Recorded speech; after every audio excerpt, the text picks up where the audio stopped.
खबर है मैं खुश आमदीद। मेरे साथ आरिफ बिन भट्टी साहब और मैं हूं सईद काजी। हमारे साथ होंगे जस्टिस शाइक उस्मानी। उनसे हम बात करेंगे इस आज जो तायात नाअहली का खात्मा जो हुआ है, ये इस पर क्या उनको उनको उनका टेक इस पर क्या है। लेवल प्लेइंग फील्ड दिलवाना किसका काम है? सुप्रीम कोर्ट में ये केस भी चल रहा है।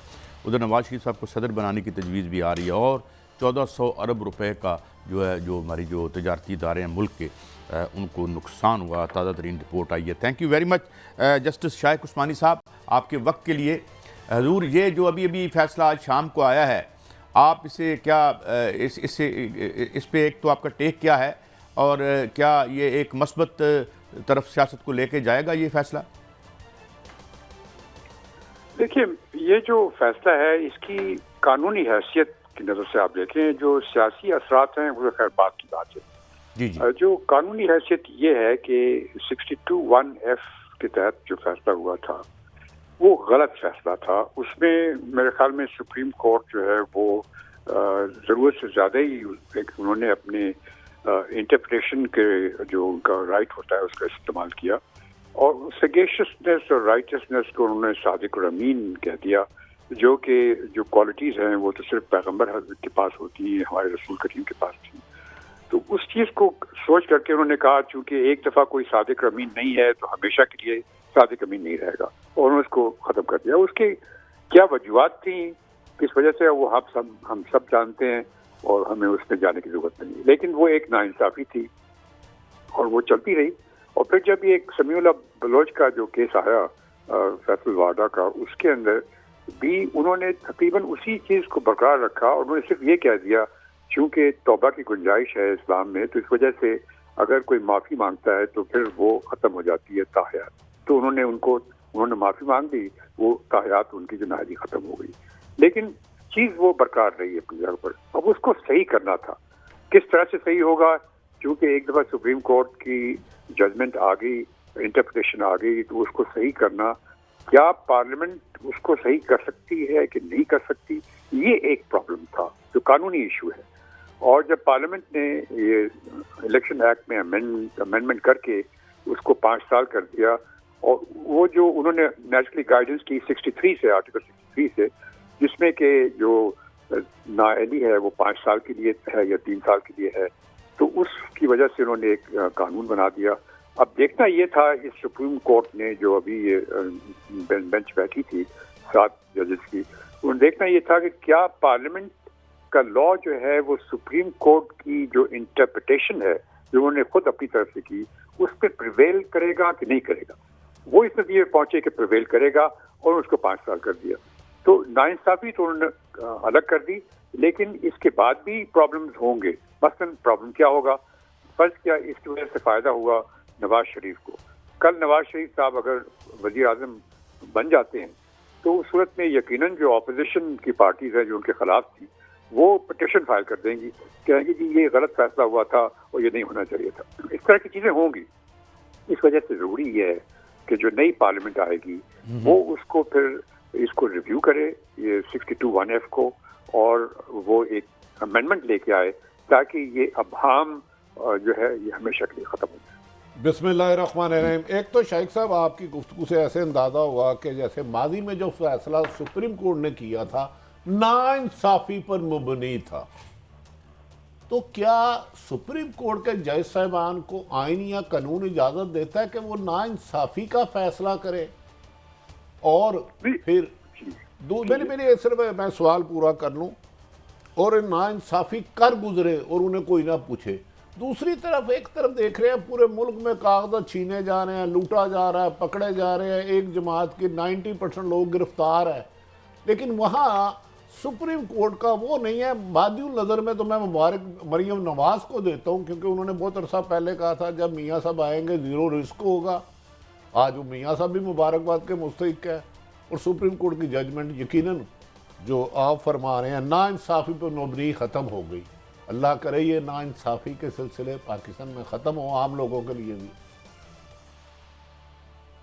जी जी बिल्कुल। देखिए, बात इसमें यह है कि ये जो फैसला हुआ है इससे सबको फायदा होगा, सारी पार्टीज को फायदा होगा। आइंदा जितने सियासतदान आएंगे, आज हम हैं, कल पता नहीं कौन कौन आएंगे सियासतदान, हमारे बच्चे फिर सियासतदान होंगे, तो वो उन सबको फायदा होगा कि ये एक चीज जो नाइंसाफी थी ये खत्म हो गई।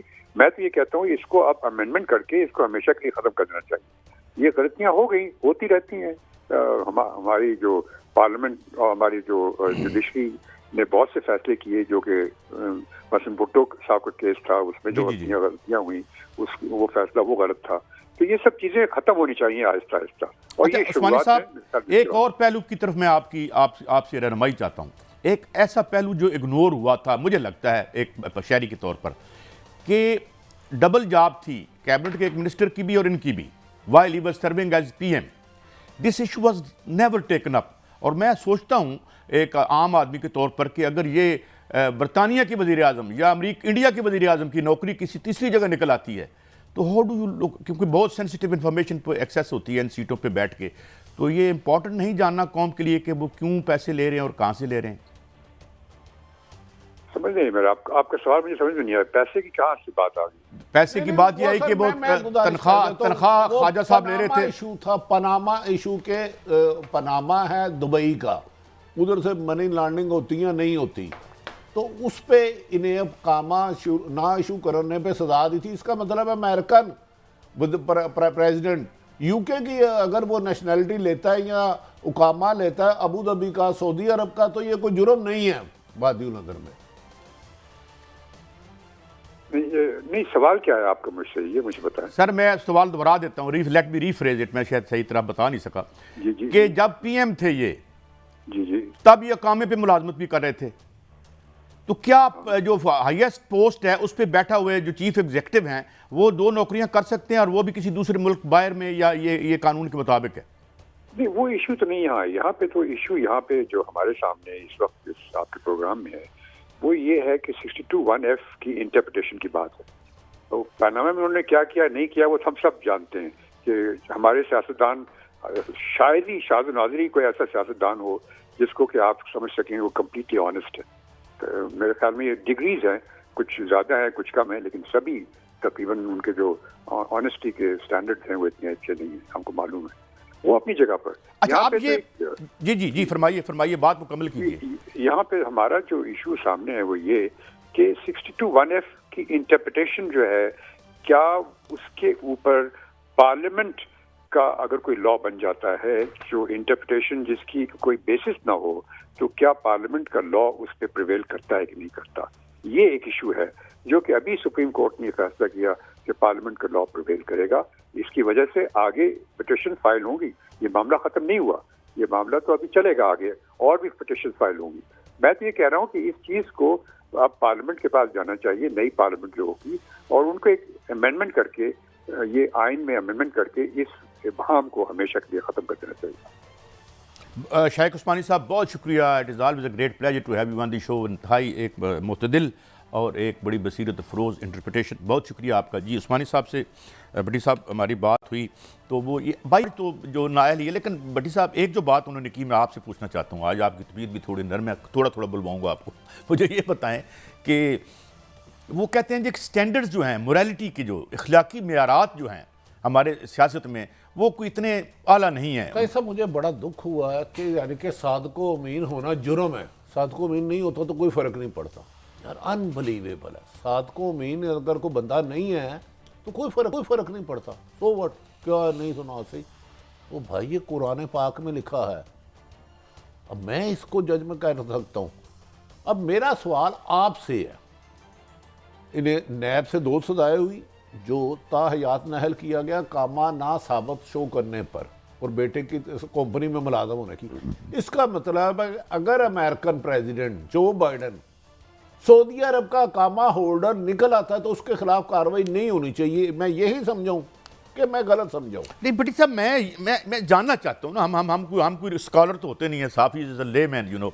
मैं ये जानना चाहता हूँ कि अगर मोदी है, सपोज मोदी को जो है ये निकल आता है उसका, यानी मैं ये भी बात याद करवा दूं आपको, कोई 100 करोड़ रुपए के जो तोशा खाने के तोहफे थे मोदी ने उनकी नीलामी करके तो एजुकेशन के लिए दिए। हमारा दुश्मन है, हम अपनी उनकी तनकीद भी करते रहेंगे, मगर कोई म्यार तो होता है ना, तो यहाँ म्यार ही कोई नहीं है। मेरा फिर सवाल है, ये नरेंद्र मोदी ही है ये अबू धाबी के थे या पता नहीं कहाँ के थे, उनको सऊदी अरब का कामा होल्डर हो आते हैं, तो उनके मुल्क में ये जुर्म नहीं होगा, ये मैं तो कहता नामुनासिब हूँ नहीं शोर होगा। मचेगा और चीखेगा मीडिया, और मुझे लगता है कि वो आप भट्टी साहब, मैं आपको एक बात बताऊँ, अमेरिका जैसे मुल्क में जिसकी ये बड़ी हम नकाली करते हैं और बड़े हाथ बांध के मुअद्दब हो जाते हैं, कोई उसकी अगर मिसाल देता है, अगर वहाँ आपका क्रेडिट ख़राब हो जाए, आपने दुकान से एक चीज़ खरीदी है कादी साहब, तो आप किराए पे मकान नहीं ले सकते। इसको 2, 3, 4 दिन लाइव दिखाया गया और उसके अगर हो तो करोड़ों रुपए टीवी के बिल हो जाए, और इसका फर्क कितना पड़ना था 5 या 6 लोगों को,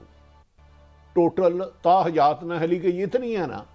मतलब है चंद शख्सियात कानून पर इतनी भारी हैं कि एक तरफ पूरे मुल्क में नाइंसाफी हो रही है, जुल्म हो रही है, हक तलफी हो रही है, इख्तियार से तजावज़ किया जा रहा है, चंद लोगों को टारगेट कर करके सहाफत छोड़ने पर मजबूर कर दिया, अरशद शरीफ का शहीद कर दिया गया, तादाद मुल्क छोड़ गए, कुछ सियासतदान मुल्क छोड़ गए, कुछ घरों में कैद हो गए, कुछ नामालूम हो गए, लेकिन 6 बंदों के लिए आपने 7 रुकनी बेंच से, ये अच्छी बात है, हम खत्म कर दिए, लेकिन हम तो खुश हैं। मुसीबत यह है कि अभी ये अमेंडमेंट जाके आपको अपना नई पार जाना पड़ेगा। काजी साहब, अगर नवाज शरीफ साहब को मेरी तरफ से दोबारा मुबारकबाद, अगर ये सजा रहती भी तो उन्हें केस लड़ने से कोई नहीं रोक सकता था, इलेक्शन लड़ने से।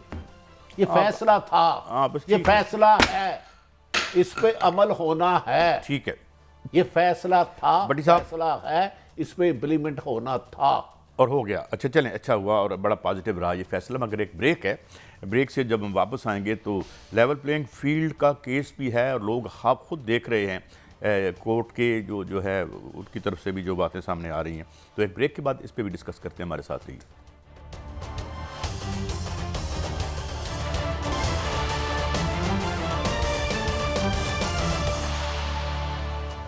Welcome back.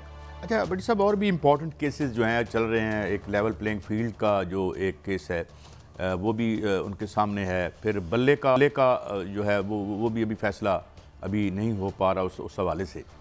तो अदालत का मूड है वो भी पूरी कौम अब देख रही है। थैंक्स टू काजी फाजी से साहब, अब हम कम अज़ कम ये उनकी मेहरबानी और एहसान तो है कि हम देख लेते हैं कि किस तरीके से चीज़ें प्रोसीड कर रही हैं। तो आप इस आने वाले इलेक्शन में क्या देख रहे हैं? काजी साहब, मैं आने वाले दिनों में इलेक्शन ही नहीं देख रहा, मेरे ख्याल में कुछ और होगा। अवाम के वोट की बादी नज़र में फिलहाल जो ग्राउंड नहीं, सुप्रीम कोर्ट ने हमें से वादा कर रखा है और हमें यकीन है। उन्होंने तो इलेक्शन का वादा किया ना, इलेक्शन पत्थर पे लकीर हम मान रहे हैं, लेकिन वो इलेक्शन कैसे होते हैं? अगर जो ज़मीनी हकायक है, मैं कैसे मान जाऊँ आपके कहने पे कि मैंने एक जमात के सैकड़ों देख रहा हूँ कि लोगों के कागजात जमा नहीं कराने दिए जा रहे, उनकी लीडरशिप, लेकिन अब बहुत से लोगों के एक्सेप्ट हो भी गए हैं। यार मैं ब्यूरोक्रेसी की बता रहा हूँ, जिस पे मैं न्याजी को कंटेम्प्ट का नोटिस हुआ था, आपने ये लफ्ज़ क्यों कहा? हाँ, जैसे ही इलेक्शन होंगे, जिस तरह के इलेक्शन होंगे, यकीनन वो हकायक लोगों पर लाएंगे। लेकिन फ़ाइज़ ईसा साहब से को मुबारकबाद के मुस्तहिक हैं। अरसा दराज से केस फंसा हुआ था 6 लोगों का, इकॉनमी चल नहीं रही थी, मुल्क का सियासी निज़ाम रुका हुआ था, माशी अफरा तफरी थी।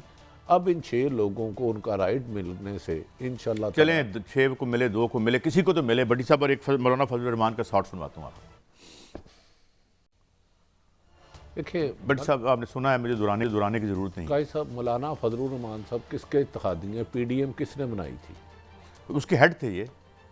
उसमें कौन कौन सी जमातें थी? अब नाम 13 में से नाम याद रखना बड़ा मुश्किल है। गालिबन मुस्लिम लीग नून भी थी, पीपल्स पार्टी भी थी, पीपल्स पार्टी, यही 2 बड़ी पार्टी थी, बाकी तो शामिल वाजी थे। नहीं थी ना रही पीपल्स पार्टी फिर एक उसमें जमहूरी रवायात की कदरें हैं, और बाप पार्टी भी इनकी हमायती थी, नून लीग की शहबाज शरीफ साहब मिल के आए। अब वो फरमा रहे हैं कि थी। मौलाना फजल रहमान 4 सूबों में जा रहे हैं, तकरीरें कर रहे हैं, जलसे कर रहे हैं। अभी तो वो कह रहे थे वो कहीं भी नहीं जा रहे। सर, उनका कहना तो हर बात ठीक है, मैं उस पर अपनी राय देने का तो पाबंद हूँ। उनका कहना तो हदीस नहीं है ना मेरा कहना खुदा ना खास्ता है। लेकिन इन्हें 4 सूबों में जा रहे हैं और जाना भी चाहिए। पाकिस्तान जितना इनका है उतना सबका है। इनका एक बंदा गिरफ्तार नहीं हुआ, लेवल प्लेइंग फील्ड की बात करें, एक बंदे के कागजात नहीं छीनेंगे, एक बंदे का तजवीज़ कुंदा गायब नहीं हुआ, ताइद कुंदा गायब नहीं हुआ, डीआरओ के दफ्तर से किसी ने अगवा नहीं किया। इनके लिए मुझे समझ में नहीं आती ये लेवल प्लेइंग फील्ड की डिमांड है क्या। भाई जलसे आप कर सकते हो, प्रेस कॉन्फ्रेंस आप कर सकते हो, मीडिया पे जब आप आते हो आपको तमाम मीडिया सारे काम छोड़ के दिखाता है, आपको सारा मीडिया दिखाता है, आप जलसे करते हो, नून लीग की कैद से मिल रहे हो, और एक बंदा जो डयाला जेल में इमरान रहा है उसकी 90% लीडरशिप आपको मिलती नहीं है। तो इन्हें क्या और चाहिए, फिर रिजल्ट दे दे। मुझे समझ में नहीं आ रही। फरवरी में 97 में भी इलेक्शन हुए, 2 दफ़ा बल्दियात में फरवरी में इलेक्शन हुए, और अब ये मौसम से शिकायत कर रहे हैं या टेररिज्म से कर रहे हैं। तो 2023 में होने वाले, अल्लाह का शुक्र है जिसे पाक फौज ने रोका, वो जितने धमाके हुए उसका फिक्र देख लें, 18 का देख लें। अब तो अल्लाह का करम है जो हमारे कुछ जवान शहीद हो रहे हैं, एक जान भी नहीं जानी चाहिए, एक फौजी जान भी पूरे मुल्क से ज़्यादा कीमती है। लेकिन इनके लिए रुकावट क्या है, कैसा मुझे वो बताएं। क्या ये आज मीनार पाकिस्तान जलसा करना चाहे तो पुलिस इन्हें रोकेगी? भट्टी साहब, ये पेशावर जलसा करना चाहे पुलिस रोकेगी, ये कोयटा करना चाहे, कराची करना चाहे, इनके अच्छा कैसा मेरी रहनुमाई फरमाए, इनके लेवल प्लेइंग फील्ड दिलवाना किसका काम है? इनके कितने कागजात मुस्तरद हुए? इनकी जमात बशमूल इनकी जमात के कितने लोगों के तजवाइज़ कुंदा ताइद कुंदा उठाए गए? मुझे उधर मेरी रहनुमाई फरमाए। अच्छा, ये कुछ मैं आपको एक और शॉर्ट सुनवाता हूँ, आपकी बात का मैं जवाब दूंगा, मुझे याद है, जरा पहले सुन लें। अब ये तो इन्होंने तो इनकार ही कर दिया मौलाना ने हजूर। इनका मतलब है पीटीआई खुद कर रही है। खुद अपने कागज छीन रही है। अच्छा, खुद अंदर भी खुद ही हो रही है। अच्छा, कैसा मैं अब क्या कह सकता हूँ? मौलाना साहब भी ये काम कर लें, इनके पास तो मदरसे के तलबात ही बहुत ज़्यादा। इन्हें तो सुप्रीम कोर्ट में अंदर जज से बाहर बैठे हो तो धमकियों देने पे कोई नहीं रोकता। इन्हें तो इस्लामाबाद पेशावर हाई कोर्ट कोई फैसला दे तो जितना चाहे ये धमकी दे, इन्हें कोई नहीं रोक सकता। ये कहें कि पेशावर में नैब के हुक्म को जूते की नोक पे लिखता हूँ, इन्हें कोई नहीं रोक सकता। तो अगर मकबूलियत का ये तरीका है कि 90% लीडरशिप गिरफ्तार हो जाए, किसी के बगावत का पर्चा, किसी पे 144 का, किसी के 16 पे, किसी का कत्ल का, तो इनकी लीडरशिप पे भी खुदा ना खास्ता, मैं तो नहीं कहूँगा, लेकिन ये अगर उसको तरक्की का जीना समझते हैं तो जमीयत उलमा भी करवा ले पर्चे। इनकी तो अच्छा, अभी और एक और बड़ी सख्त बात, निगरान वज़ीर आज़म सब 2-3 दफ़ा इन्हें सलाम करने गए हैं। हालांकि इकोनॉमिस्ट ने जो लिखा ना, आए हाय हाय कड सलंगी साहब दा उन्होंने थकावट देती है, लग मजा रोल पर चस बड़ी। सलंगी साहब भी हमारे भाई हैं, साथी हैं। मैं कब कह रहा हूँ भाई है नहीं, मैं कह रहा मुझे चस बड़ी आई है। चलें, अच्छी बात है, you have every right to enjoy every piece that you read. अच्छा, ये जरा देखिएगा जरा मौलाना, पाकिस्तानी समझा हुआ था, इसको धमकी दे दो, इसको बुला के उल्टा लटका दो, इसको गायब करा दो, इसको कत्ल करवा दो। भाई इकोनॉमिस्ट के साथ आप ये काम नहीं, वो तो आलमी इशराफिया का माउथ पीस है। जरा गौर फरमाएं, कुछ मौलाना और कह रहे हैं। भट्टी साहब, अब ये तो इल्ज़ामात का एक तुमार है। कादी साहब आप दरअसल जवाब देते कोई नहीं, प्रोग्राम ऐसा लगता है मैं अकेला कर। जाहिर है आप नहीं करना है, मैंने आपको एक जवाब देना है, पहले रुक जाए जरा, मैं आपको जवाब दे। गुजारिश ये है, वो कह रहे हैं साबिक आर्मी चीफ पाक फौज के सरबरा, वो भी मुजरिम कह रहे हैं, वो पाकिस्तान तोड़ने हैं, इसराइल के झंडे में तोड़े हैं, और फैज़ हमीद साहब। तो क्या मेरी इस्टेब्लिशमेंट से मेरा मुतालबा है, मेरे जवान रोजाना शहीद हो रहे हैं, मुझे इस मौलाना फजल रहमान साहब की अब बात ब्रेक है भट्टी साहब, होनी चाहिए। एक ब्रेक है, मगर मैं आपकी बात का जवाब दे के रखता हूँ। असल में मसला क्या है? मसला ये है कि एक अवाम की अदालत है जिसमें ये सारे नायल हो गए हैं, ऊपर से एग्जीक्यूटिव डिसीजन आते रहते, मगर मसला क्या है? वो अवाम की अदालत, डर लगता है वहाँ जाते हुए, बल्ले से भी खौफ, पता नहीं क्यों आता है। ब्रेक के बाद हाजिर होते हैं।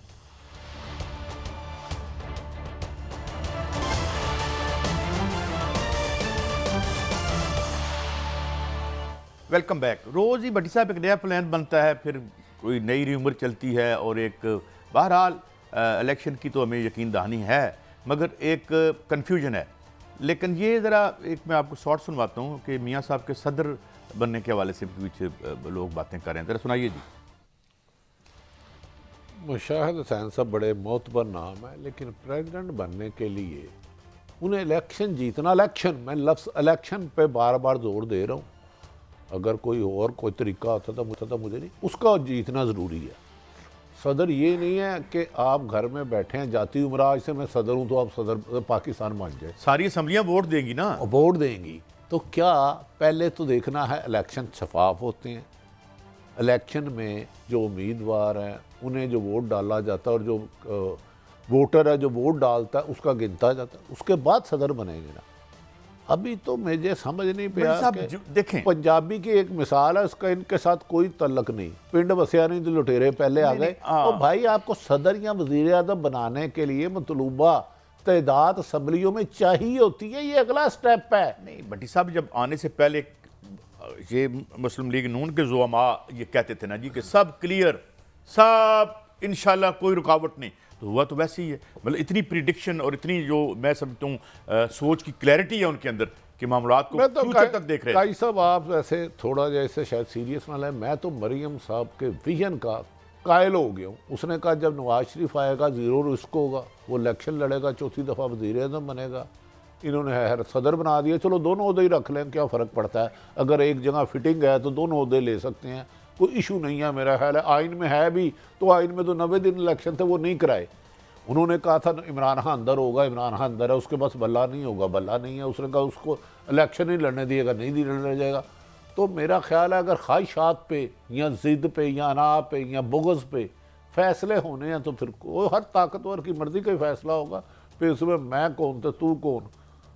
नहीं, लेकिन भट्टी साहब हमें एक कंसेंसस तो हमारा है ना कि ये पार्लियामेंट्री डेमोक्रेसी जो है, क्योंकि मुख्तलिफ नेशनैलिटीज़ रहती हैं, मुख्तलिफ सूबे हैं, मुल्क तो एक ही है, मगर सबको साथ लेके चलना है। और अब मैं दोबारा वही बात करता हूँ, आप कहते हैं ना मैं बात नहीं करता, आज मैं आपके सामने बात करता हूँ। इन सब को अवाम ने नाअहल कर दिया है, जहाँ से मर्जी सर्टिफिकेट लेके आएँ, बाहर नहीं निकल रहे, जलसा नहीं कर पा रहे। भट्टी साहब मुझे बताएं ना क्यों नहीं कर पा रहे? क्योंकि एक अवाम ने नाअहल करके बैठी हुई है। काजी साहब ये आप 100% ज़मीनी हक़ाइक़ के लिहाज से सच कह रहे हैं, अवाम में नहीं जा सकते, लेकिन एक सदर की शेरवानी पहना है, दूसरे साहब आके कहते हैं इनको वज़ीर आज़म भी बना दो, सदर भी बना दो, साहबजादी को वज़ीर आला भी बना दो।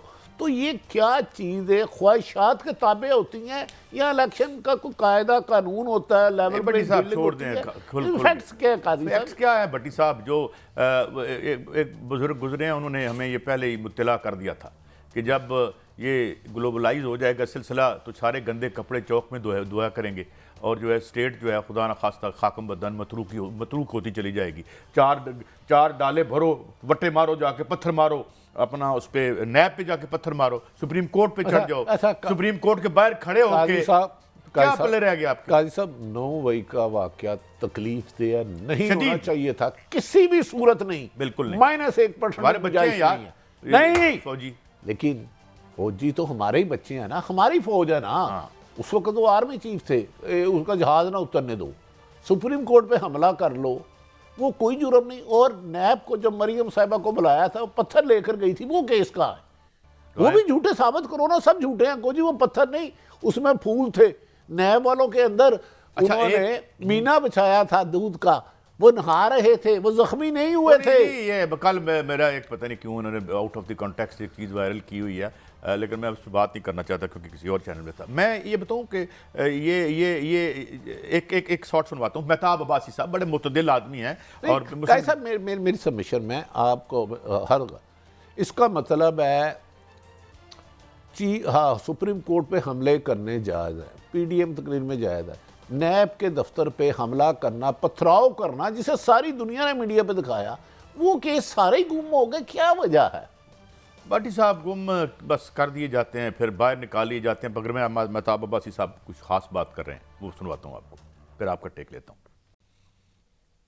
मेहताब अब्बासी बड़े लॉयल PMLN के रहे हैं और ये भी कह रहे हैं कि चोर दरवाजे का जिक्र कर रहे हैं। भट्टी साहब देखें, चोर दरवाज़ा इस्तेमाल करना बुरी बात नहीं, चोरी करना बादी नज़र में जो हालात हैं बुरी बात नहीं, कानून तोड़ना, आइन तोड़ना बुरी बात नहीं। आप किसी ताकतवर के प्यादे नहीं हैं तो ये आपका जुल्म है। ये उन्होंने कहा कई फैक्टर इस्तेमाल हो चुके हैं।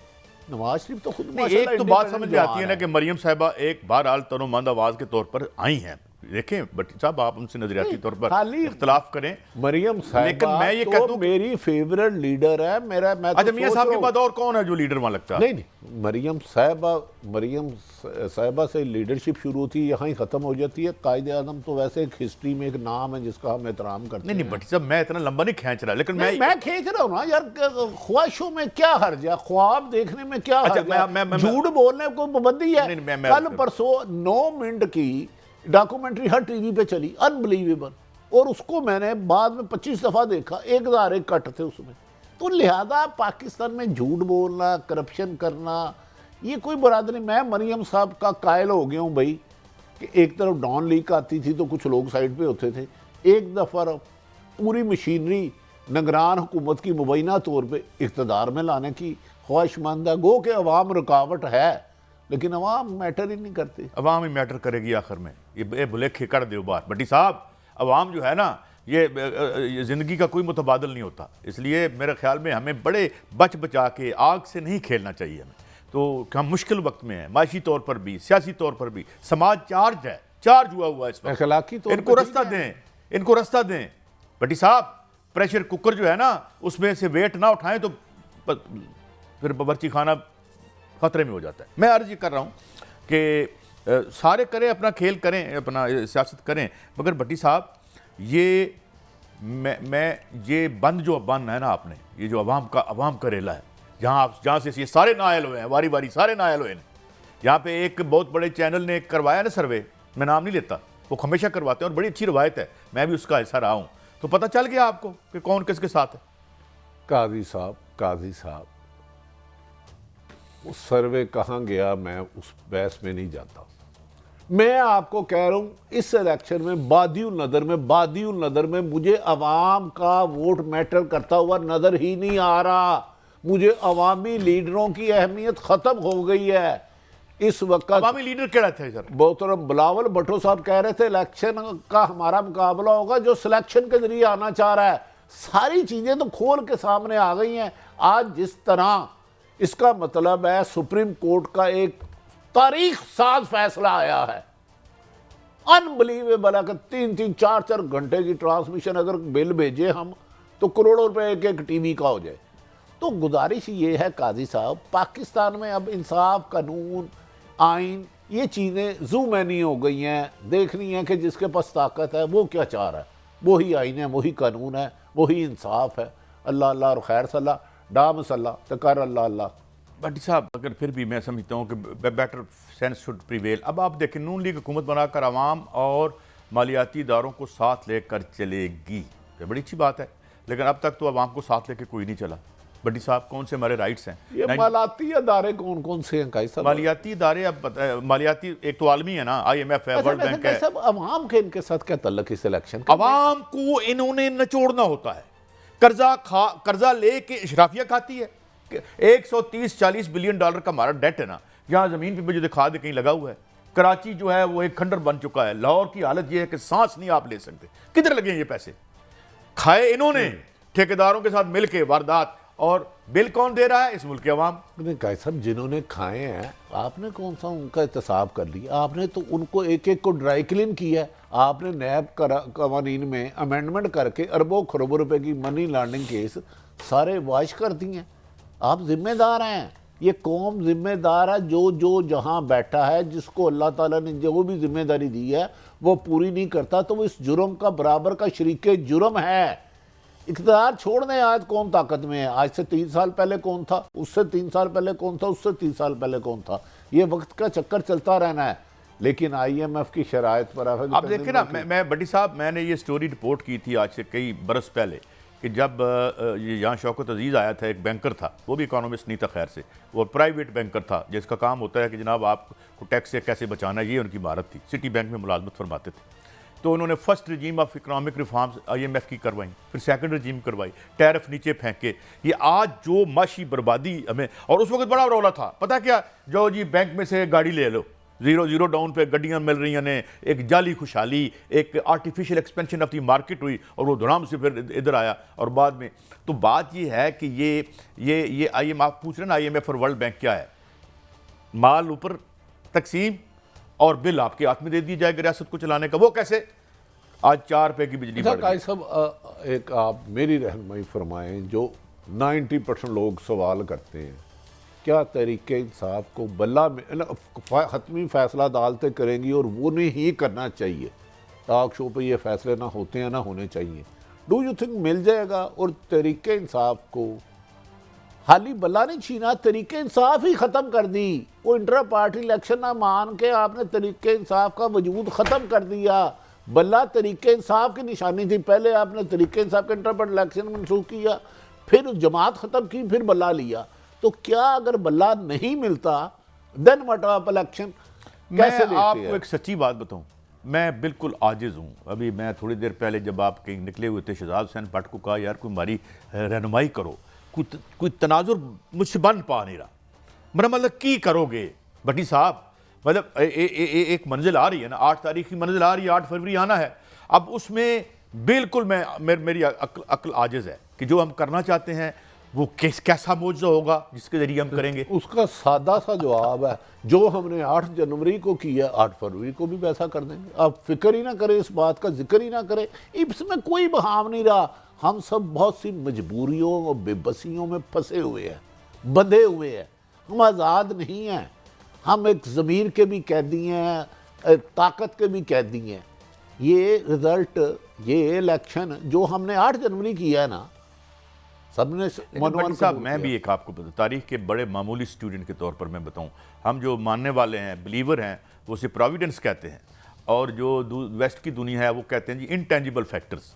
तारीख के कुछ फैक्टर तो आपके हाथ में होते हैं, कुछ आपके हाथ में नहीं होते, वो किसी और के हाथ में होते हैं। तो इसलिए ये आज तक तारीख में ऐसे नहीं हुआ कि मैंने सईद काजी ने स्क्रिप्ट लिखा हो और उसकी ये औकात हो कि मुकम्मल तौर पर। काजी साहब, अल्लाह बंदों से मायूस होना। अली जफर साहब हमारे साथ आए हैं, थोड़ा वक्त मिला है। बहुत मुश्किल है इन जैसी शख्सियत से बात करना, आप ही करें, मेरी तो हैसियत नहीं है। He is very kind to give time to us, sir. Thank you very much for your time sir. ये एक फैसले पे मैं चाहता हूँ थोड़ी सी, अभी हम शाइक उस्मानी साहब से भी बात कर रहे थे, इस फैसले पे आपका क्या टेक है, ये जो आज आया है? तो देखिए, ये फैसला जो है, सुप्रीम कोर्ट के पास ये ताकत है कि अपने पहले फैसलों को तब्दील कर दें, और ये माजी में होता रहा है। लेकिन इस फैसले की अहमियत सियासी भी है बहुत ज़्यादा, क्योंकि इस फैसले में अदालत ने जो पहला केस था समीउल्लाह बलोच का, उसको तब्दील कर दिया। जबकि समीउल्लाह बलोच ये कहता था कि अगर आप आर्टिकल 62(1)(f) के तहत सादिक और अमीन नहीं रहे, आपको अदालत ने डिक्लेयर कर दिया है कि आप सादिक और अमीन नहीं हैं, तो आप ताहयात आप नाअहल होंगे। ये इस फैसले के बाद बहुत सारे लोगों के ख़िलाफ़ वो फैसले हुए, आर्टिकल 62(1)(f) लगा और वो इलेक्शन से बाहर हो गए। अब ये फ़ैसला तब्दील हुआ है। इस फैसले की मंतक ये है, और बल्कि उसका इम्पैक्ट ये है कि जो आर्टिकल 62(1)(f) है वो एक्सिक्यूटरी नहीं है, यानी उस पर अमल दरामद हो ही नहीं सकता। यानी कि अब आर्टिकल 62(1)(f) आज के बाद जो है उसके तहत कोई भी शख्सियत जो है, कोई भी शख्स जो है, कोई भी MP, MNA, कोई भी सेनेटर, वो नाअहल हो ही नहीं सकता। और उसके अलावा जो जिनको सज़ा हो भी चुकी है वो अब नाअहल नहीं रहेंगे, क्योंकि ये आर्टिकल सेल्फ एक्सिक्यूटरी नहीं है, इस पर अमल दरामद नहीं हो सकता। ये सुप्रीम कोर्ट ऑफ पाकिस्तान का अली साहब, आपकी मौजूदगी में छोटा सा फैसला चाह रहा हूँ। 2 बड़े अहम सवाल हैं, लेकिन वक्त की कमियाँ। ये बताएं, अमेरिकन प्रेसिडेंट है, उसके पास अगर सऊदी अरब का कामा निकल आता है, इसका मतलब है उसके खिलाफ भी उस मुल्क में अब कोई कार्रवाई नहीं हो सकती। ये कामा रखना जुर्म नहीं है।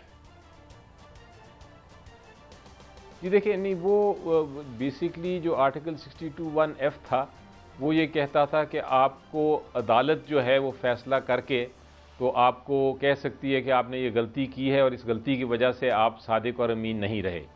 अब वो अदालत के पास वो हक नहीं रहा। अब 62(1)(f) चूँकि अदालत ने कहा है कि उसको एक्सिक्यूट नहीं किया जा सकता, तो इसका मतलब है बाकी जो 62 जो और 63 में जो प्रोविजंस हैं वो तो लागू हो सकती हैं। अगर आपने कोई जुर्म किया मसलन, और जुर्म मॉरल टर्पिट्यूड का है, तो फिर आपको सज़ा हो सकती है। आपने अगर कोई लोन से डिफ़ॉल्ट किया हुआ है तो आपके खिलाफ नाअहल हो सकते हैं। अच्छा सर, 7 को ये अमीन ना वाली होना चीज़ें तो हैं, जुर्म लेकिन नहीं है। क्या आप समझते हैं बल्ले का निशान तरीके इंसाफ को मिल जाएगा? एक 12 करोड़ अवाम एक बड़ी जमात से उसका बल्ले का निशान, उसकी शनाख्त ले लेना, ये भी आईनी है क्या? क्योंकि सुप्रीम कोर्ट ने आपने इस्तदा की थी गालमन आज लगे, लेकिन उन्होंने इसको अहमियत नहीं दी इतनी। जी देखिए, कल पेशावर हाई कोर्ट में डिवीज़न बेंच के सामने मैं बहस करूंगा और मुझे यकीन है इंशाल्लाह कि ये बल्ले का निशान मिलेगा। और इसकी ये वजह सिर्फ मेरी ख्वाहिश नहीं है, लेकिन अगर आप आइन देखें तो आइन भी ये कहता है कि बल्ले का निशान नहीं लिया जा सकता। आर्टिकल 17 जो है वो कहता है कि किसी पॉलिटिकल पार्टी से आप इलेक्शन का सिंबल नहीं ले सकते। इलेक्शन एक्ट 2017 कहता है कि इलेक्शन कमीशन ऑफ पाकिस्तान के पास कोई ताकत नहीं है कि वो बल्ले का निशान वापस ले। और जो सुप्रीम कोर्ट और हाई कोर्ट्स की जजमेंट्स हैं, जो फैसले हैं, वो भी ये कहते हैं कि आप किसी पार्टी से, किसी पॉलिटिकल पार्टी से इलेक्शन का सिंबल नहीं ले सकते। आपको याद है बेनज़ीर भुट्टो ने एक केस फाइल किया था और उन्होंने, मोहतरमा ने जब केस फाइल किया था वो इसलिए किया था कि सिंबल ले लिया गया था पॉलिटिकल पार्टी से। तो अदालत ने कहा था, सुप्रीम कोर्ट ने, कि सिंबल्स जो हैं ये एक बुनियादी हक है एक पॉलिटिकल पार्टी का, किसी सूरत में आप नहीं उसको ले सकते। तो इसलिए मैं आपके प्रोग्राम पे ये कहना चाहूँगा कि मेरी नज़र में इंशाल्लाह ये सिंबल पीटीआई का ही होगा। Wish you all the best जनाब। सेंटर अली ज़फ़र साहब हमारे साथ मौजूद थे, मारूफ कानूनदान हैं। अच्छा, आखिरी सवाल, ये लेवल प्लेइंग फील्ड का जो आपका केस लगा हुआ है, to what extent you are optimistic कि आपको रिलीफ मिलेगा? देखिए जी, अभी तक जो मैंने कार्रवाई, इस केस में मैं इन्वॉल्व तो नहीं हूँ, लेकिन जो कार्रवाई मैंने सुनी है उसमें अदालत एक जो पूछ रही है वो ये पूछ रही है कि आप शहादत दें, एविडेंस दें, हमें बताएं कि कौन से डॉक्यूमेंट्स हैं आपके पास जिससे ये ज़ाहिर होता है कि आपको, आपके साथ ज़्यादती हो रही है, आपको लेवल प्लेइंग फील्ड नहीं मिल रही। हम सबको पता है कि लेवल प्लेइंग फील्ड नहीं मिल रही, लेकिन अदालती कार्रवाई डिफरेंट होती है। अदालती कार्रवाई में आपको एविडेंस देना पड़ता है। तो पहली हियरिंग के बाद एविडेंस पीटीआई ने कलेक्ट करके उसको बाकायदा उसका डोसियर बना के उसके डॉक्यूमेंटेशन करके तो प्रेजेंट की थी, लेकिन मेरा ख्याल है वो शायद प्रेजेंट नहीं हुई आज, या प्रेजेंट नहीं हो सकी उस तरह, जिसकी वजह से अदालत ने अभी तक वो उसके ऊपर कोई फैसला नहीं अरे किया। सब एक छोटा सा इब्हाम है, बल्ले का निशान इलेक्शन कमीशन ने ले लिया, क्या तरीके इंसाफ है? तरीके इंसाफ है तो उसके पास निशान नहीं है, फिर ये कैसी जमात रह गई? थोड़ा सा इब्हाम है। क्या इलेक्शन कमीशन ने तरीके इंसाफ ही खत्म कर दी क्योंकि उनके पास तो निशान ही नहीं रहा, उनकी शनाख्त ही नहीं रही? जी जी बिल्कुल, ये आपने बड़ी अच्छी बात की। देखें, एक पॉलिटिकल पार्टी एक सिंबल के बगैर कुछ नहीं है, वो सिर्फ एक पार्टी बराए नाम है।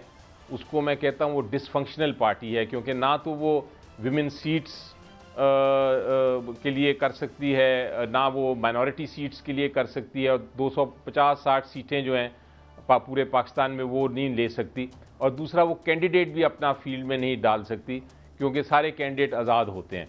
तो ये अगर पॉलिटिकल पार्टी अपनी इलेक्शन में हिस्सा नहीं ले सकती तो फिर वो सियासत क्या करेगी? वो कमरे में बैठ के तो कुछ नहीं कर सकती। तो इसलिए मैं कहता हूं, जब सिंबल आप ले लेते हैं एक पार्टी से तो उसको आप डिसफंक्शनल कर देते हैं, वो फिर आप एक पॉलिटिकल पार्टी को डिस्क्वालीफाई कर देते हैं। आप इलेक्शन एक्ट को देखें तो डिस्क्वालिफिकेशन जो है एक पॉलिटिकल पार्टी की, वो सिर्फ सुप्रीम कोर्ट कर सकता है, कोई इलेक्शन कमीशन नहीं कर सकती, उसको गवर्नमेंट भी नहीं कर सकती, और सिर्फ एक ही ग्राउंड पे कर सकती है एक पार्टी को डिस्क्वालीफाई, अगर वो किसी मुल्क के ख़िलाफ़ काम कर रही हो। यानी अगर कोई ऐसी जमात है जो पाकिस्तान के ख़िलाफ़ काम कर रही हो तो उसको तो आप डिस्क्वालीफाई कर सकते हैं, वो भी सुप्रीम कोर्ट को साबित करके। तो इसको सिंबल लेके एक इनडायरेक्टली आपने वो काम कर दिया जो आप डायरेक्टली नहीं कर सकते थे। इसीलिए मैं कहता हूँ कि ये इतना गैर आइनी काम किया है इलेक्शन कमीशन ने कि इसको तारीख याद रखेगी। जी बड़ी साहब, अच्छा ये बताइएगा कि अगर आप टिकटें को कब फैसला कर रहे हैं? अगर खुदा ना खास्ता अदालत 13 तारीख तक नहीं करती तो फिर तो वक्त गुजर जाएगा, बहुत ज़्यादा डैमेज हो जाएगा आई थिंक। जी बिल्कुल, आप एक तो जहाँ तक कैंडिडेट्स का ताल्लुक है तो फैसला हो गया है, तकरीबन 99% कैंडिडेट्स की लिस्ट तैयार हो गई है और फाइनलाइज हो जाएगी इंशाल्लाह। उसको हम इंतज़ार कर रहे हैं, कल के बाद अनाउंस करेंगे, कल देखते हैं क्या फ़ैसला आता है। तो और 1% जो है उस पर अभी कुछ डिबेट्स हो रही हैं, वो भी इंशाल्लाह जल्द फैसला हो जाएगा। बड़ी खबर। लेकिन आपकी बात ये बिल्कुल बजा है कि वक्त बड़ा एक टाइट है, क्योंकि 13 तारीख से बल्कि 12 तारीख तक हमने ये सारे फैसले हो जाने चाहिए और सिंबल पीटीआई के पास होना चाहिए। तो बड़ा एक टाइम फैक्टर का बड़ा एक स्ट्रेस है, एक उसकी अहमियत बहुत ज़्यादा है। 9 तारीख कल है, 2-3 दिन रह जाते हैं, तो उम्मीद ये है कि कल इंशाल्लाह बहस सुन के कोई ना कोई फैसला पेशावर हाई कोर्ट बहुत देगा। शुक्रिया बड़ी उम्मीद है। सेनेटर अली ज़फ़र साहब, आपने हमें वक्त दिया। भड़ी साहब, ये था हमारा आज का प्रोग्राम। कल फिर मिलेंगे। अल्लाह हाफिज़।